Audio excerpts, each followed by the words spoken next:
Black girl texted her mom. This date feels off. Let go of her. But a Korean billionaire CEO stepped in. Mom, I need help. This date feels off. 25-year-old Zora Williams sent that text from the bathroom of Alinea, one of Chicago's most exclusive restaurants, staring at her reflection in the mirror. Perfect red dress, immaculate makeup, natural hair styled in an elegant updo that had taken 2 hours at the salon. And beneath it all, a gnawing feeling in her stomach that wouldn't go away. She was on a dinner date with Marcus Taylor. The same Marcus her mother's church friends had been pushing her toward for months. The same Marcus with the Harvard law degree and family connections that stretched from Chicago's South Side all the way to Washington, D.C. The perfect catch, according to everyone who mattered in her world. Everyone except her gut instinct. Her phone lit up with her mother's response. You're overthinking again. He's from a good family. Just smile more. Zora stared at those words until they blurred. Smile more. How many times had she heard that from her mother? From teachers? From every boss she'd ever had? As though her comfort, her intuition, her very sense of self was less important than making others feel at ease with her presence. She tucked her phone into her clutch, checked her lipstick one last time, and walked back to the table with practiced poise. But someone else in that restaurant was watching. Jin-Woo Park, CEO of Park Industries, dining alone 3 tables away. He'd noticed the beautiful woman whose smile didn't reach her eyes. The woman whose date seemed more interested in his own reflection in the knife than in anything she was saying. And when Marcus reached across the table to grab Zora's wrist after she mentioned needing to leave early, his grip tight enough to make her wince, Jin-Woo set down his glass of Macallan 18 and made a decision that would change both their lives forever. I should be getting home, Zora said, reaching for her clutch. Early meeting tomorrow. Marcus's hand shot out, closing around her wrist.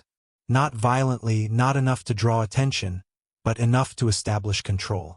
We haven't even ordered dessert, he said, his voice pleasant but his eyes hard.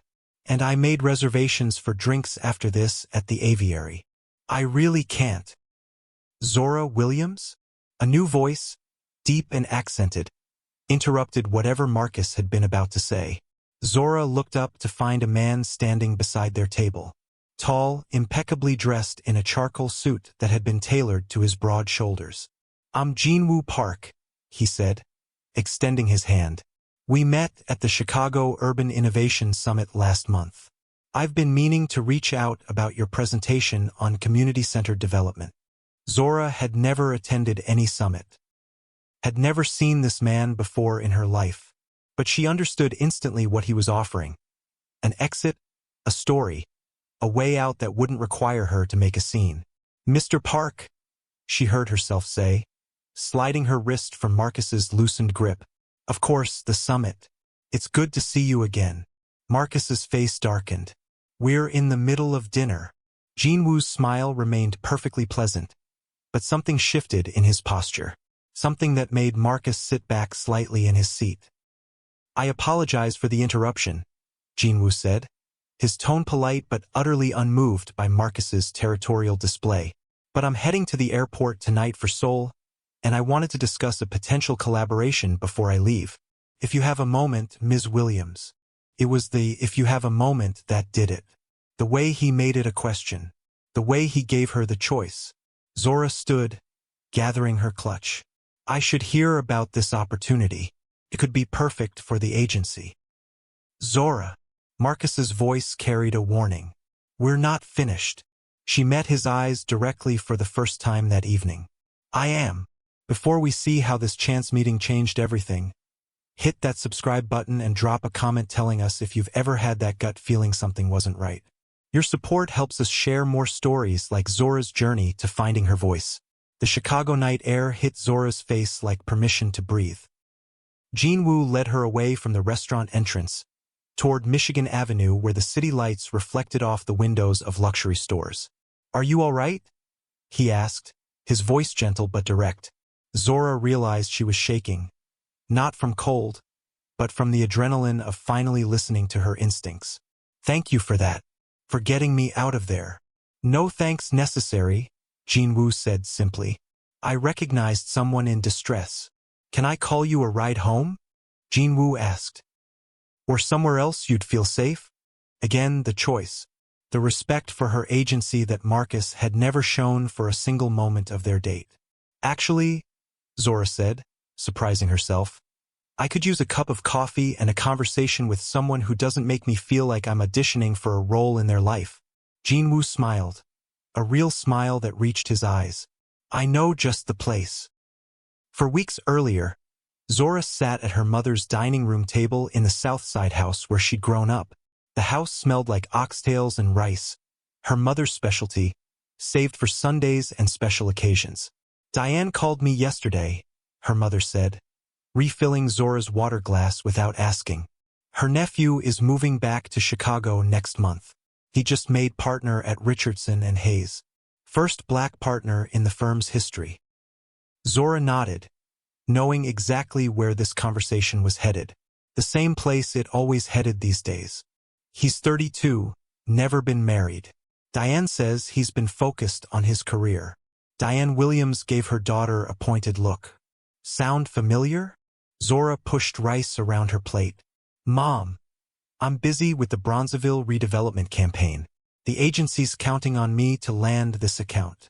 You've been busy for 3 years, Zora. Her mother's voice carried that particular blend of disappointment and judgment that always made Zora's chest tighten. Always some new project, some new reason you can't make time for building a life. A real life. My career is real, Mom. Your career won't keep you warm at night, won't give you children, won't take care of you when you're sick. The familiar argument hung in the air between them, heavy with the weight of everything unsaid. Diane Williams had raised Zora alone after her father died of a heart attack when Zora was just 8 years old.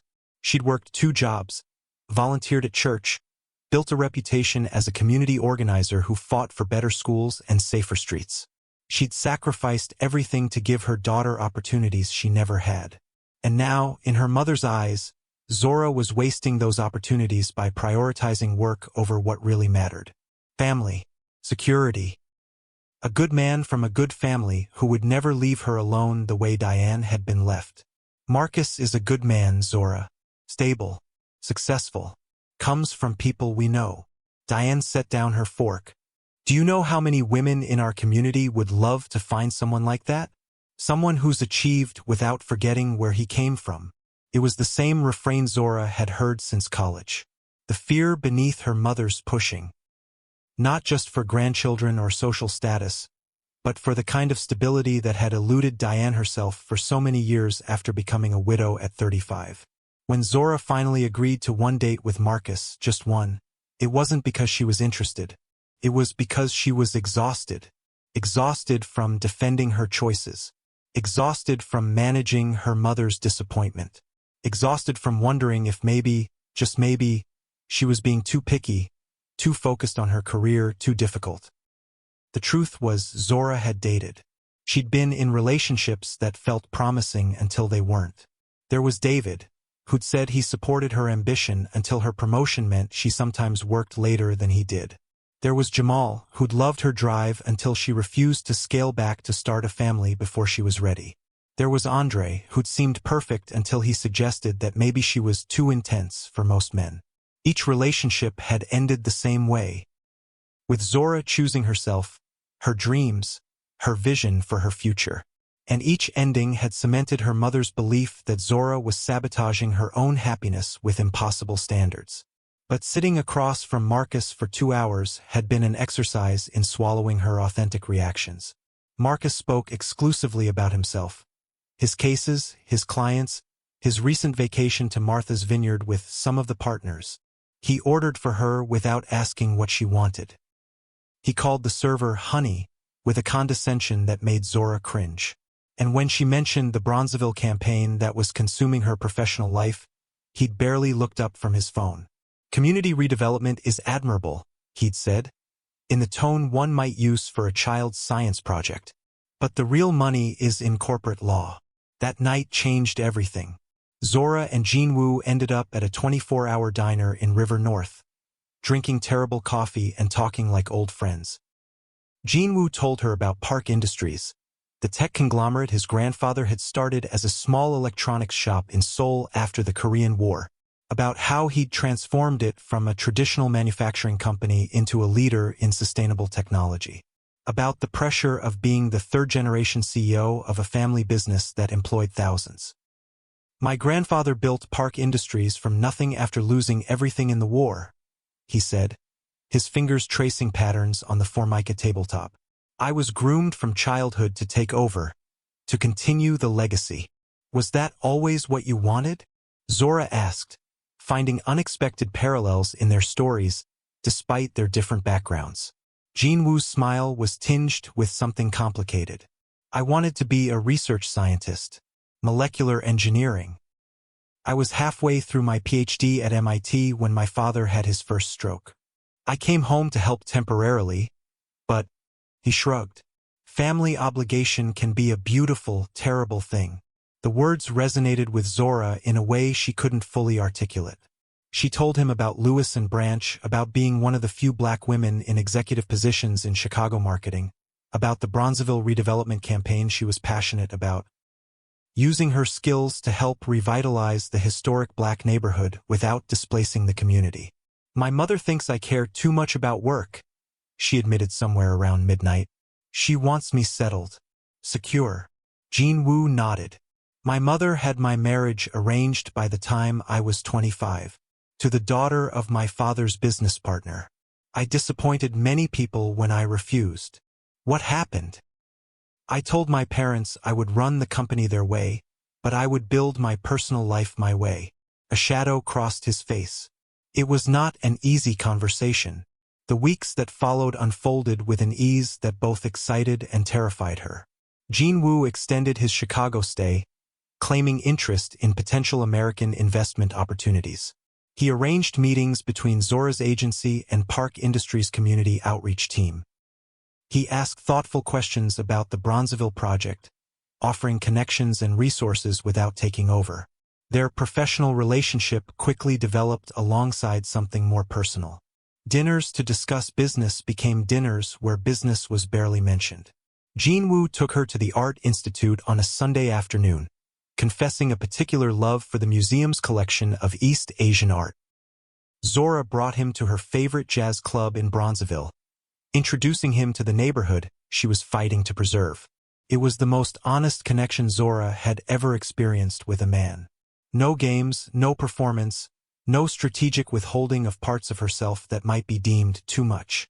Jin-Woo seemed to appreciate exactly the qualities that had made others uncomfortable. Her ambition, her directness, her refusal to settle. But reality couldn't be held at bay forever. 6 weeks after they met, Jin-Woo received an urgent call from Seoul. Park Industries was facing a hostile takeover attempt by a consortium of investors. His presence was required immediately. The night before his departure, they sat on the balcony of his penthouse overlooking the lake. "Come with me to Seoul," Jin-Woo said suddenly. "Not forever, just for a week or two. See my world as I've seen yours." Zora's heart raced at the invitation, but beneath the excitement lurked fear. Not of traveling halfway around the world with a man she was falling for, but of what awaited her back in Chicago when she returned. "I have the Bronzeville presentation in 3 weeks, she said quietly. "And my mother." Jin-Woo nodded, understanding what she wasn't saying. "Your mother would disapprove." "It's not that simple," Zora sighed. "Her whole life has been about security, about making sure I never face the hardships she did. In her mind, that means a certain kind of life, a certain kind of man. Someone like Marcus," Jin-Woo finished, "from your community, with an understandable context. Not a foreigner who lives 8,000 miles away most of the year." The truth of it hung in the air between them. Jin-Woo might be wealthy, successful, kind, but he represented a kind of uncertainty Diane Williams had spent her entire life trying to protect her daughter from. 2 days later, Zora stood in her mother's kitchen, helping prepare Sunday dinner as she had hundreds of times before. The familiar ritual, washing greens, seasoning chicken, stirring pots, had always been a space of connection between them. Today it felt like moving through a minefield. Diane says Marcus hasn't called her back about you, her mother said, cutting cornbread into neat squares. Said he felt disrespected when you left your date for some work emergency. Zora's hands stilled over the pot she was stirring. The moment of truth had arrived sooner than she'd expected. It wasn't a work emergency, Mom. I left because Marcus was controlling, dismissive. He grabbed my wrist when I tried to leave. Diane's knife paused briefly before continuing its precise movements. Men like Marcus are used to a certain kind of attention, Zora. You can't expect someone raised in his world to not have some traditional expectations. Traditional expectations or not, I didn't feel safe. Zora turned to face her mother directly. And the work emergency was actually someone helping me leave a situation that felt wrong. Someone, a man named Jin-Woo Park. He's the CEO of Park Industries. And we've been seeing each other for the past 6 weeks. The cornbread knife clattered onto the counter. Park Industries? The Korean company. Diane's voice rose with each word. You've been dating some Korean businessman and didn't tell me? He's not just some Korean businessman, Mom. He's brilliant, kind, supportive of my work. Where did you even meet someone like that? What do you know about him, about his family? I know he respects me. I know he sees me, really sees me, not just what I represent or what role I could fill in his life. Zora's voice cracked slightly. I know he makes me feel more like myself than I've ever felt with anyone else. And what happens when he goes back to Korea? When the novelty wears off? When he realizes that dating a black woman from Chicago's South Side doesn't fit into whatever dynasty his family's building? There it was, the fear beneath the anger.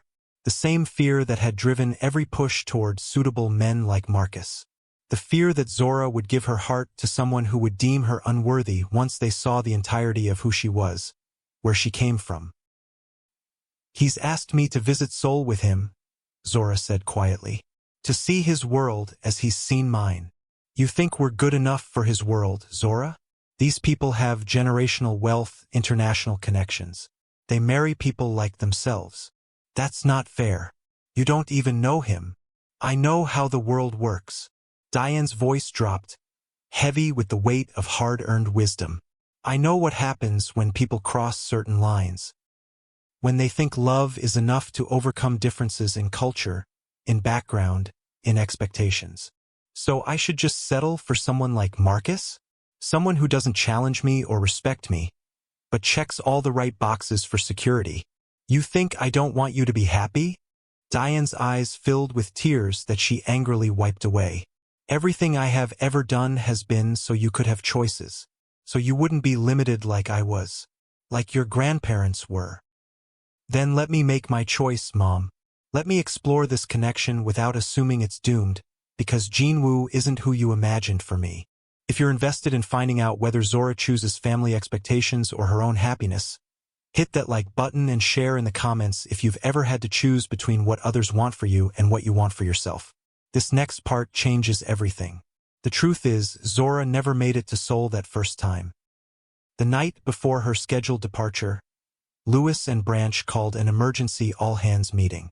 Their biggest client was threatening to pull their account, the account that represented nearly 40% of the agency's revenue.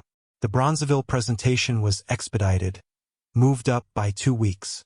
The choice was impossible. Her career, the livelihoods of her colleagues, the project she'd poured her heart into for months, or keeping her promise to Jin-Woo. When she called him, Jin-Woo didn't express disappointment or make her feel guilty. Your work matters, Zora, he said simply. Your commitment to your community matters. Do what you need to do. I'll be here when you're ready. But being there turned out to be more complicated than either of them anticipated. The hostile takeover attempt of Park Industries escalated, requiring Jin-Woo's complete attention. Their relationship shifted to late-night video calls across time zones, text messages that went unanswered for hours due to scheduling conflicts. And then Marcus re-entered the picture, determined to reclaim his wounded pride. He approached Zora after a Chamber of Commerce event where Lewis and Branch was presenting the successful Bronzeville strategy. His apology seemed sincere, He'd had too much to drink that night. He'd been under pressure at work. He'd been raised with certain expectations about relationships that he was working to unlearn. "Just coffee," he said. "As colleagues, I respect the work you're doing in the community." Whatever the reason, Zora agreed to coffee. One coffee became lunch the following week. Lunch led to Marcus attending the Bronzeville community feedback session, where he surprised her by offering pro bono legal services to residents facing gentrification pressures. She didn't tell Jin-Woo about these meetings. They weren't romantic, she told herself. They were professional, community-focused. But secrets have a way of finding the light. Someone tagged Zora in photos from a Bronzeville fundraising gala where Marcus had been her +1. Not as a date, she'd insisted to herself, but as a supporter of the project with valuable connections to potential donors. Jin-Woo saw the photos. When he finally addressed it during their next video call, his voice was carefully neutral. "You seem to have reconciled with Marcus." "It's not what it looks like," Zora said immediately. "He's been supporting the Bronzeville project. It's strictly professional." Jin-Woo's expression revealed nothing. "You don't owe me explanations, Zora. We never defined exclusivity, especially across such distance." The call ended with unresolved tension hanging in the digital space between Chicago and Seoul. The following week, the whispers started. Marcus was telling people Zora had used Jin-Woo Park to secure investment for Bronzeville, then dropped him when she got what she needed. The accusation hit like a physical blow. The annual Urban Development Conference arrived, with Park Industries as the keynote sponsor. Jin-Woo Park would be there. Marcus arrived at the opening reception with calculated timing, approaching Zora as she stood with potential investors. His smile was practiced, his hand at her elbow possessive. "Gentlemen, I hope you're impressed by Ms. Williams' work in Bronzeville. She's quite skilled at leveraging relationships for community benefit." His emphasis on relationships carried a clear insinuation that made the investors exchange glances. Zora stepped away from his touch. "Marcus, this isn't the place. Just giving credit where it's due." His voice carried just enough to attract attention from nearby groups. "Although I understand Mr. Park might have a different perspective on how business and pleasure should intersect." The room seemed to still, and then, cutting through the awkward silence, a familiar voice. "I would be happy to share my perspective, Mr. Taylor." Jin-Woo stood a few feet away, impeccable in a custom suit. But it wasn't his appearance that commanded attention. It was the quiet authority in his posture, the absolute certainty in his gaze. "Perhaps you'd like to elaborate on what perspective you believe I hold regarding Ms. Williams?" The direct challenge hung in the air. Marcus looked around, suddenly aware of the audience he'd cultivated turning against him. "I simply meant that international investments in local projects can be complicated by personal entanglements," he attempted. "Indeed," Jin-Woo nodded. "Just as legal representation can be compromised when attorneys attempt to use professional connections to pursue personal vendettas." The precision of the strike was devastating. Several people in the group were partners at Marcus's firm. Once they were alone, Zora exhaled shakily. "Thank you for that. Again. You seem to make a habit of saving me from Marcus Taylor." Jin-Woo's expression softened slightly. "I wasn't saving you. I was defending us both from mischaracterization." "I saw the photos," he said finally, "with Marcus at the fundraiser. It wasn't what it looked like." Zora began, then stopped herself. "No, I need to be completely honest. I started meeting with Marcus professionally after he apologized. I didn't tell you because it didn't seem important." "I'm not concerned about Marcus," Jin-Woo said quietly. "I'm concerned about the distance between us, not just physical distance but the space where assumptions grow. Where your mother's concerns and my family's expectations create doubts neither of us voice." He was right, and his insight pierced straight through Zora's defenses. The real issue wasn't Marcus or social media photos or industry gossip. It was the fundamental question neither of them had fully addressed. Could a relationship survive across such profound differences of culture, geography, and family expectations? "I need you to know something," Jin-Woo continued. The night I intervened at the restaurant, it wasn't random. I recognized your distress because I felt it myself. That moment when you're caught between politeness and self-protection, between meeting others' expectations and honoring your own instincts. He paused. I've spent most of my life balancing duty and desire, tradition and innovation. Finding you, someone who understands that struggle intimately, who fights for her community while refusing to be limited by others' perceptions. That wasn't business, Zora. It was recognition. The simple truth of it resonated in ways grand romantic declarations never could have. Jin-Woo wasn't offering fantasy or escape. He was offering understanding, partnership, the freedom to be fully herself alongside someone navigating his own complex path.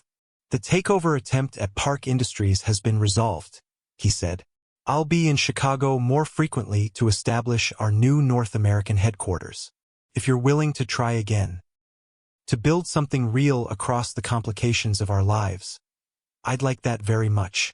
Zora thought about her mother's warnings, about Marcus's manipulations, about every voice that had ever told her to choose the safe path over the authentic one.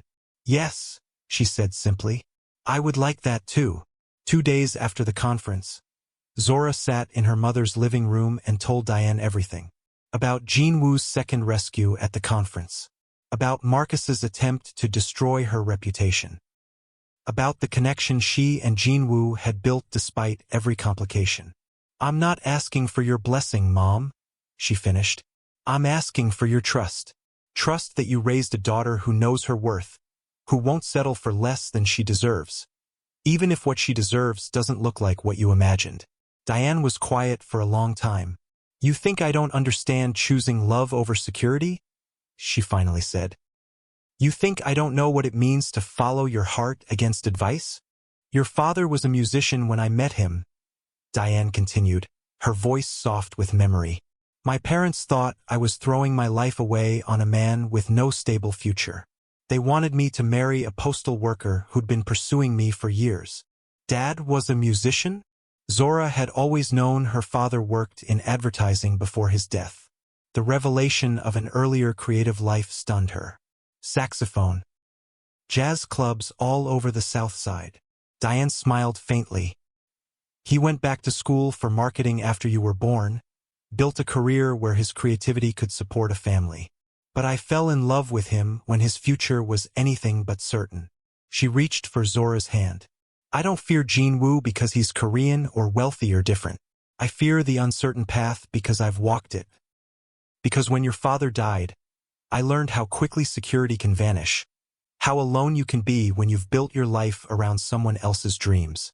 I wanted to protect you from pain, but maybe I've been protecting you from the wrong things.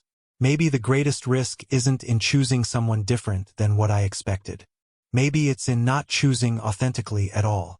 3 months later, Jin-Woo invited Diane to dinner at his newly established Chicago residence. He'd arranged for the meal to be prepared by a chef who specialized in both Korean and Seoul food traditions, a thoughtful bridge between cultures that brought tears to Zora's eyes. Zora tells me you've been offered a position at the National Urban Development Council, Jin-Woo said as dessert was served. An incredible recognition of your work on the Bronzeville project. Diane looked at her daughter with surprise. You haven't given them an answer yet? Zora set down her fork. I've been considering all the implications. The position would mean relocating to Washington, D.C. at least part-time. Leaving Chicago, leaving the agency, leaving the relationship you've been building, Diane finished for her. I don't want to make the same mistake twice, Zora admitted.